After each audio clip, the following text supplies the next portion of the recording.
নমস্কার বন্ধুরা, অঙ্ক পাঠশালায় তোমাদের সকলকে স্বাগত। আজ তোমাদের পড়াবো দশমিক ভগ্নাংশকে পূর্ণ সংখ্যা ও দশমিক ভগ্নাংশ দিয়ে গুণ ও ভাগ। ষষ্ঠ শ্রেণীর সপ্তম অধ্যায়ে এই বিষয়টি নিয়ে আলোচনা করা হয়েছে। চলো শুরু করা যাক। দশমিক সংখ্যাকে ধরে নিই যে কোনো একটা দশমিক সংখ্যা 0.5। একে আমরা গুণ করব 5 দিয়ে। এই গুণগুলো কিভাবে করতে হয়, প্রথমে আমরা দশমিক বাদ দিয়ে দেব। তাহলে কি পড়ে রইল, 5 গুণ 5। এই দুটো সংখ্যাকে আমরা প্রথমে গুণ করে নেব। 5 5 25।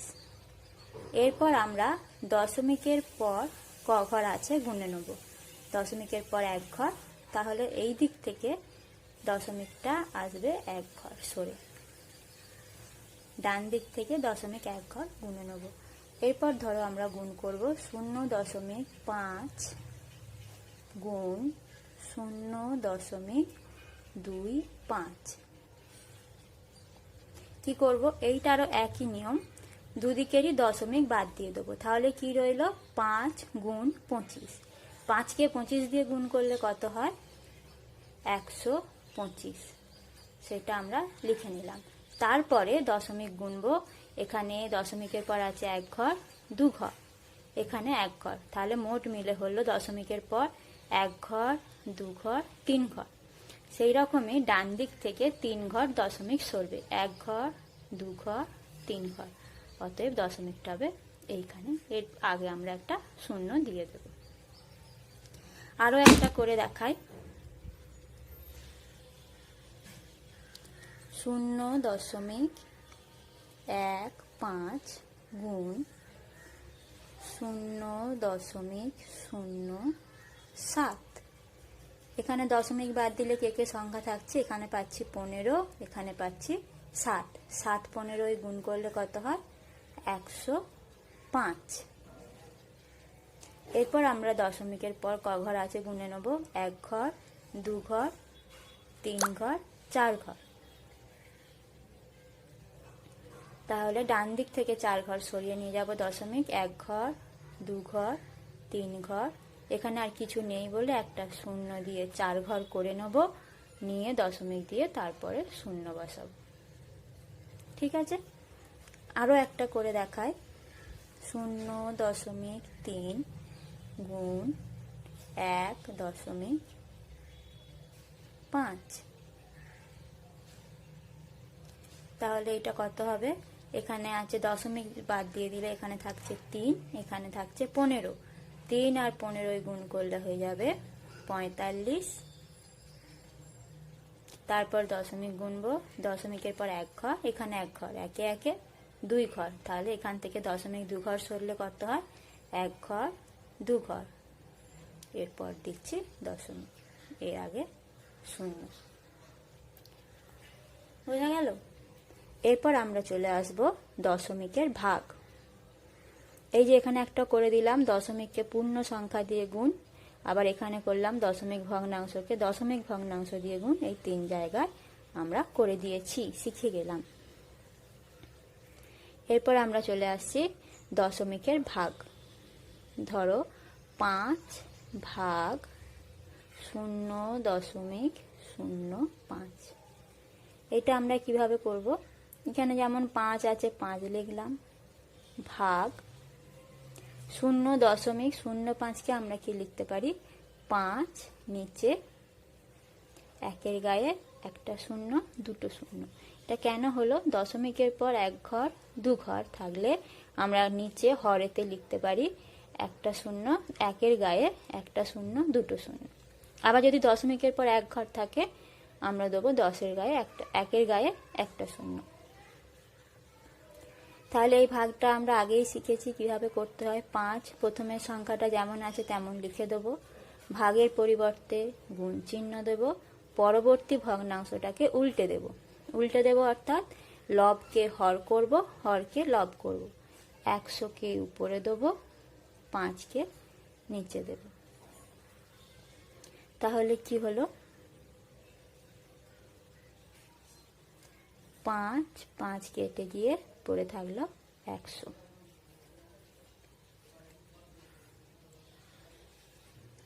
এইরকম আরো একটি ভাগ আমরা করে দেখাই। 0.45 ভাগ 3 কে ভাগ করলে আমরা কি পাবো? 0.45। একে আমরা কি লিখতে পারি? উপরে 45, নিচে একের গায়ে দুটো শূন্য। এই দুটো শূন্য কেন লিখলাম? এখানে দশমিকের পর 2 ঘর আছে বলে আমরা হরেতে লিখব একের ঘরে দুটো শূন্য ভাগ 3। তাহলে সমান দিয়ে কি হবে? 45 বাই 100 গুণ চিহ্ন দিয়ে, এটা উল্টে গেলে কি হবে? এর নিচে এটা 3 আছে, নিচে কিছু নেই মানে আমাকে ধরে নিতে হবে 1 আছে। তাহলে একে উল্টে দিলে হয়ে যাবে 1 এ 3। এরপর যদি আমরা কাটাকুটি করি, 3 কে 15, 45 দিয়ে কাটলে হবে 3 15 45। তাহলে কত রইল? 15 উপরে নিচে 100। উপরে লবের জায়গায় 15, হরের জায়গায় 100। এটাকে আমরা আবার কিভাবে লিখতে পারি? নিচে যদি একের গায়ে দুটো শূন্য থাকে, আমরা আগে গুনে নেবো কটা শূন্য আছে, 1টা 2টো। এখানে উপরে যেমন 15 সংখ্যাটা আছে, 15 লিখে নেব। লিখে নিয়ে এইখানে যতগুলো শূন্য থাকবে ডান দিক থেকে দশমিক তত ঘর সরবে। এখানে একের গায়ে দুটো শূন্য আছে, এখানেও আমরা দশমিক 2 ঘর সরাবো। 1 ঘর 2 ঘর সরালে কোথায় হয়? এখানে। অর্থাৎ কত উত্তর হলো? 0.15।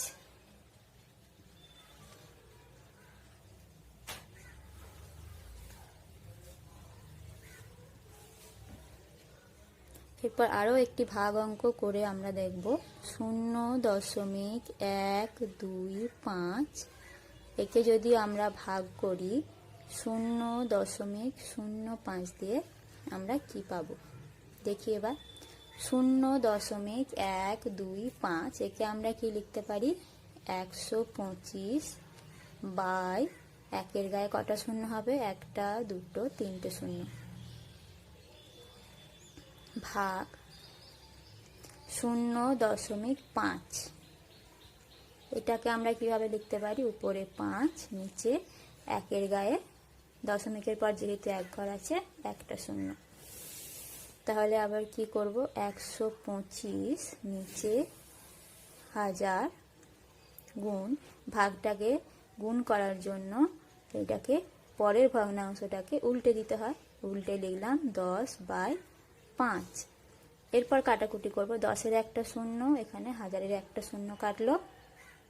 5-এর সাথে 125 কেটে হলো 5 25 125। তাহলে কত পেলাম? উপরে 25 রইল, নিচে পড়ে রইল 100। তাহলে কত উত্তর হচ্ছে? 25 আছে উপরে, নিচে আছে একের গায়ে দুটো শূন্য, তাহলে দশমিক 2 ঘর সরবে। 1 ঘর 2 ঘর, তাহলে হয়ে গেল 0.25। তার আগে একটা শূন্য বসিয়ে নিলাম। তাহলে বোঝা গেল দশমিকের গুণ ও ভাগ কিভাবে করতে হয়। এরপর তোমাদের বইয়ে কিছু অঙ্ক আছে, কোষে দেখি। তোমাদের বইয়ের কোষে দেখি 7-এ 2-এর দাগের একটি অঙ্ক আছে। মিঠু 4টি খাতা কিনবে। একটি খাতার দাম 12.75 টাকা হলে মিঠুকে কত টাকা জোগাড় করতে হবে? তাহলে এই অঙ্কটি কি করতে হবে? একটা খাতার দাম যদি 12 টাকা 75 পয়সা হয়, তাহলে 4টি খাতার দাম কত হবে?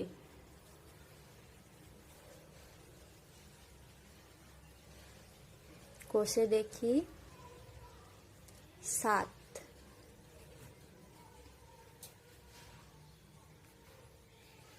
পৃষ্ঠা নম্বর 95।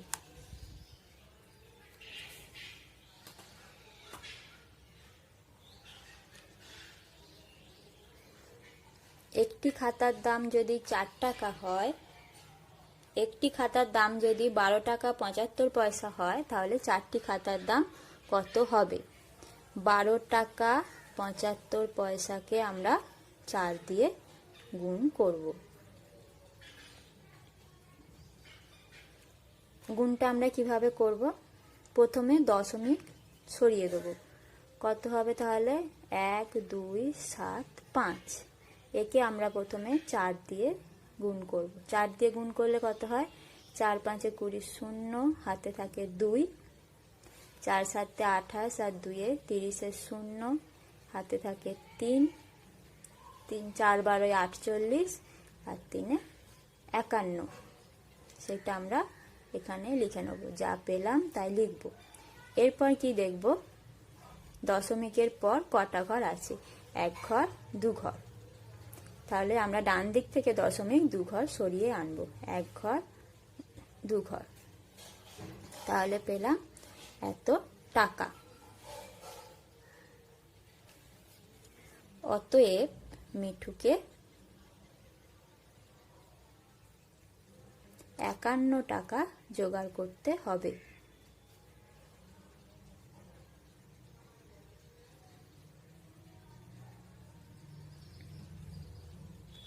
হয়ে গেল 2 দাগের অঙ্ক।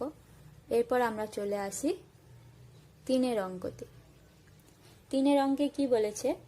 রোজিনা বিবি তার জমির 0.35 অংশে বাড়ি করেছেন।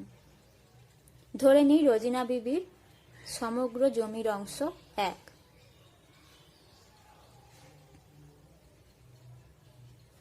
ধরি রোজিনা বিবির সমগ্র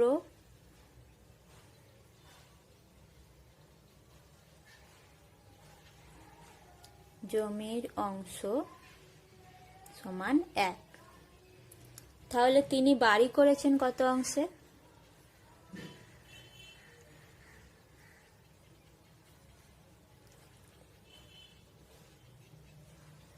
বাড়ি করেছেন তার জমির 0.35 অংশ। জমির এই যে র বা এর থাকলে আমরা গুণ করি সব সময়। তাহলে 1 অংশ, জমির অংশ 1, এর মানে গুণ 0.35 অংশ। তাহলে তিনি মোট কত অংশে বাড়ি করেছেন? 0.35 অংশে। তারপর কি বলেছে? বাকি অংশের 0.2 অংশে ফুলের চাষ করেছেন। তাহলে আগে আমাদের বাকি অংশ বের করতে হবে। বাকি অংশ কত? বাকি অংশ সমান 1 বিয়োগ 0.35 অংশ। এবার দেখো এই বিয়োগটা আমরা কিভাবে করব। দশমিকের বিয়োগের নিয়ম হচ্ছে দশমিকের নিচে দশমিক থাকবে এবং সংখ্যাগুলো তার জায়গায় জায়গায় বসবে, তারপর বিয়োগ হবে। এখানে 1-এর পর কোনো দশমিক নেই, মানে আমরা ধরে নেব 1-এর পর দশমিক আছে, তারপর 0 আছে। এরপর আমরা যতগুলো ইচ্ছা শূন্য বসাতে পারি, কিন্তু তাতে মানের কোনো পরিবর্তন হবে না। তাই এটা লিখলাম 1.00, নিচে লিখছি 0.35। এরপর আমরা এটা থেকে এটা বিয়োগ করব। 5 থেকে 10 5, হাতে থাকে 1 6, তাহলে 0.65। তাহলে বাকি অংশ কত হলো? 0.65 অংশ। এরপর কি বলেছে? ফুলের চাষ করেছেন বাকি অংশের 0.2 অংশ। তাহলে অতএব তিনি ফুলের চাষ করেছেন সমান বাকি অংশের, বাকি অংশ কত? বাকি অংশ 0.65, এর মানে গুণ এর 0.2 অংশ। তাহলে এটা গুণ করব আমরা কিভাবে? দশমিকগুলোকে প্রথমে বাদ দিয়ে দেবো। কে কে রইল? 65 আর 2। 65 আর 2কে আমরা রাফে গুণ করে নেব।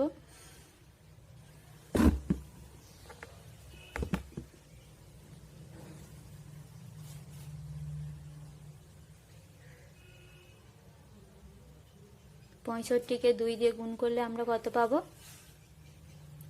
5 দুগুণে 10 শূন্য, হাতে থাকে 1, 6 দুগুণে 12 একে 13, 130। 130 হলো। এরপর আমরা দশমিকটা গুনবো। দশমিকের পর এখানে 1 ঘর আছে, এখানে 2 ঘর, তাহলে মোট ক ঘর হলো? 3 ঘর। তাহলে দশমিক ডান দিক থেকে 3 ঘর সরবে, 1 ঘর, 2 ঘর, 3 ঘর। তাহলে উত্তর হলো 0.13 অংশ। তাহলে আমরা কি লিখতে পারি? অতএব রোজিনা বিবি তার জমির 0.13 অংশে ফুলের চাষ করেছে। আমার কাছে 150 টাকা আছে। আমার টাকার 0.3 অংশ দিয়ে খাতা কিনলাম এবং আমার টাকার 0.4 অংশ দিয়ে বই কিনলাম। এখন আমার কাছে কত টাকা পড়ে আছে?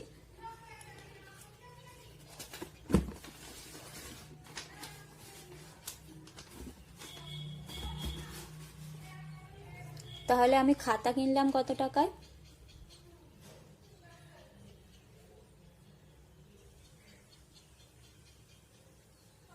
খাতা কিনলাম সমান আমার কাছে যে টাকা ছিল 150 টাকা, তার এই যে তার বা এর বলছি, এটা হলে গুণ হয় তার 0.3 অংশ দিয়ে। এটা গুণ করে যা হবে আমরা এখানে লিখব। তারপরে কি বলেছে? গল্পের বই কিনলাম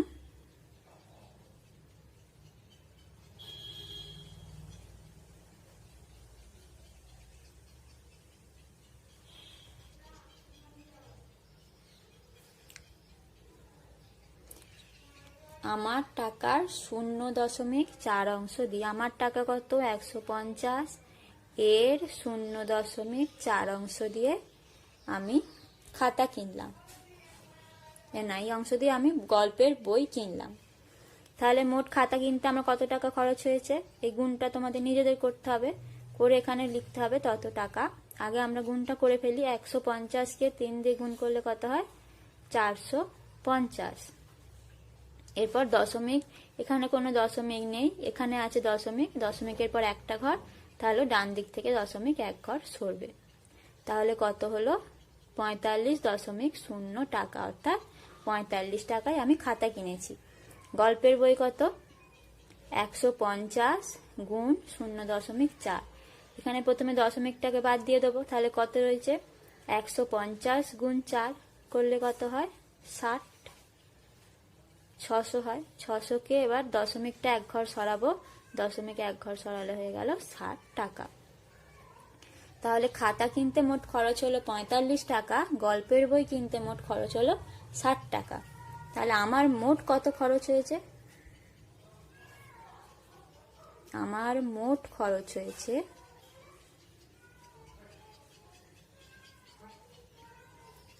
45 যোগ 60 সমান 105 টাকা। এখন আমাকে প্রশ্ন বলেছে এখন আমার কাছে কত টাকা পড়ে আছে। এখন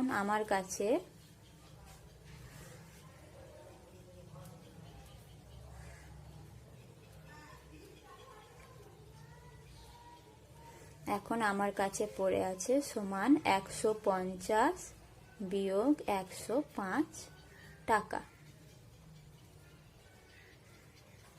তাহলে এটা বিয়োগ করে যেটা পাবো সেটাই হবে উত্তর।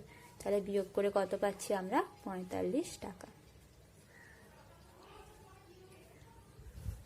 এরপরের 5 দাগের অঙ্কটি আছে, আজ আমরা মোটর গাড়িতে 94.5 কিমি পথ যাব। 1 কিলোমিটার পথ যেতে ওই মোটর গাড়ির 0.078 লিটার পেট্রোল খরচ হয়। হিসেব করে দেখি ওই পথ যেতে মোট কত পেট্রোল খরচ হবে। তাহলে এটা কি করতে হবে? এটা গুণ করতে হবে।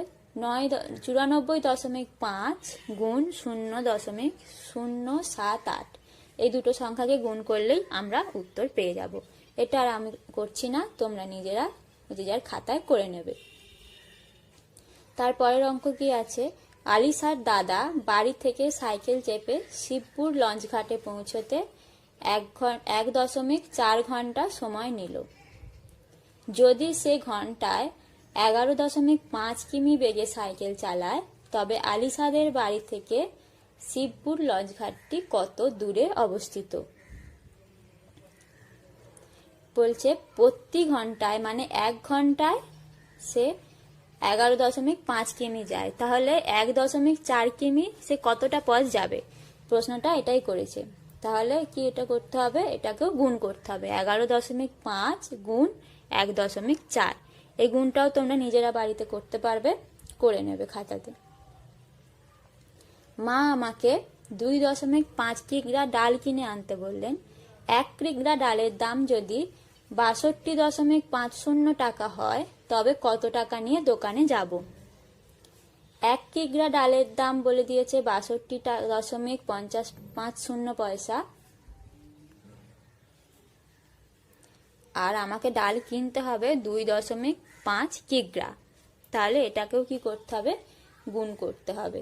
কি কি গুণ করব, 62.50 গুণ 2.5। এইটা করলেই আমরা এই অঙ্কের উত্তর পেয়ে যাব। এর পরেরটা কি বলেছে, সমবাহু ত্রিভুজের পরিসীমা 14.4 সেমি। ওই সমবাহু ত্রিভুজের একটি বাহুর দৈর্ঘ্য কত। সমবাহু ত্রিভুজ মানে কি, যার প্রত্যেকটি বাহুর দৈর্ঘ্য সমান। আমরা পরিসীমা মানে কি জেনেছি, এই যে চারদিকের যে বাহুগুলো রয়েছে, তিনটে বাহুর যোগফলকে আমরা জানি পরিসীমা। যেহেতু সমবাহু ত্রিভুজ, এইটাও যা এইটাও যা এটাও তাই, তার মানে তিনটের যোগফল আমাদের বলে দিয়েছে 14.4 সেমি। তাহলে যে কোনো একটি বাহুর দৈর্ঘ্য বের করতে বলেছে। এইটা তাহলে কি করতে হবে, 14.4কে 3 দিয়ে ভাগ করতে হবে। এই ভাগটা আমরা কিভাবে করব, 14.4কে আমরা কি লিখতে পারি, 144, নিচে 1-এর গায়ে একটা শূন্য, যেহেতু দশমিকের পর 1 ঘর আছে, ভাগ 3। এটাকে গুণ ভাগ